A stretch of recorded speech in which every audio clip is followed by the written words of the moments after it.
Hi అండి, welcome to the channel. అందరికీ సంక్రాంతి శుభాకాంక్షలు. నేను సంక్రాంతి పండుగ మార్నింగ్ ఎలా జరిగిందో చూపిస్తాను. నేను సింపుల్గా పొంగలి పులిహోర ఎలా రెడీ చేస్తానో చూపిస్తాను. ఫస్ట్ పాలు తీసుకొని పొయ్యి మీద పెట్టేసుకొని తర్వాత కొంచెం బియ్యం, సగ్గు బియ్యం, పచ్చెనపప్పు కడిగి పక్కన ఉంచుకోవాలి. పాలు పొంగేలోపండి. పాలు పొంగనికి ఈ బియ్యము, సగ్గు బియ్యము, పచ్చెనపప్పు కడిగి పక్కన ఉంచుకొని ఒకసారి పాలల్లో వేసుకోవాలండి. అలా స్లోగా సిమ్లో పెట్టుకొని తిప్పుకుంటూ అన్నం ఆ రైస్ ఉడికేంత వరకు తిప్పుకుంటూ ఉండాలి ఫ్రెండ్స్. అడుగంటుకోకుండా అలా తిప్పుకుంటూ ఉండాలి. ఈ మధ్యలో పులిహోర కోసం రైస్ పెట్టేసుకున్నాను. నేను రైస్ కుక్కర్లో పెట్టానండి రైస్. తర్వాత అటు పక్కన చింతపండు ఉడకబెట్టుకున్నాను ఫ్రెండ్స్. పోపు వేసుకొని పులిహోర కోసం పోపు పక్కన పెట్టుకున్నాను ఫ్రెండ్స్.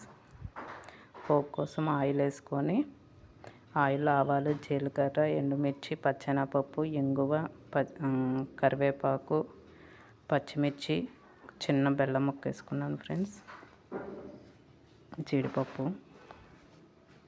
అన్ని తాలింపు గింజలు అన్నీ వేసుకొని వేగిన తర్వాత పక్కన పెట్టేసుకొని ఒక గిన్నెలో తీసుకొని బెల్లంలోకి యాలక్కాయలు, బెల్లం దంచుకుంటున్నాను ఒక న్యూస్ పేపర్ మీద దంచుకొని. ఇప్పుడు ఉడికిన తర్వాత రైస్ అంతా మెత్తగా అయిన తర్వాత ఈ బెల్లం, యాలకులు వేసి కలుపుకొని జీడిపప్పు కొంచెం వేసుకొని కొంచెం గీ యాడ్ చేసుకోవాలి ఫ్రెండ్స్. ఇంకా పొంగల్ రెడీ అయిపోయినట్టు. ఒకసారి కలుపుకొని పక్కన పెట్టేసుకోవాలి.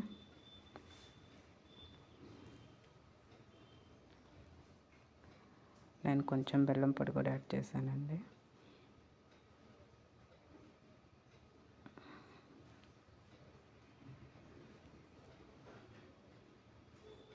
ఇది ఇంకా రెడీ అయిపోతుంది. పక్కన పెట్టేసుకుని తర్వాత పులిహోర కోసం రైస్ తీసుకొని రైస్ ఒక డిష్లోకి తీసుకొని కొంచెం పసుపు, కరివేపాకు, ఆయిల్ వేసి కొంచెం ఒక 2 minutes అలా క్లోజ్ చేస్తే ఆ ఫ్లేవర్ అంతా రైస్కి పడుతుంది. పులిహోర బాగుంటుందండి. తర్వాత ఉప్పు వేసి చింతపండు గుజ్జు, మనం వేసుకున్న తాలింపు అన్నీ వేసి కలుపుకోవాలండి.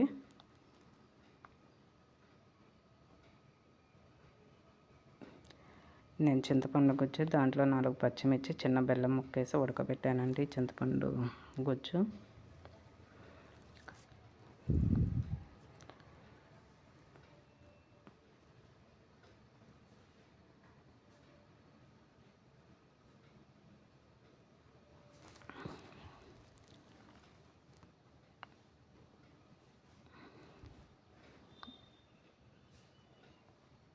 ఇలా అన్నీ వేసి కలుపుకోవటమే ఫ్రెండ్స్.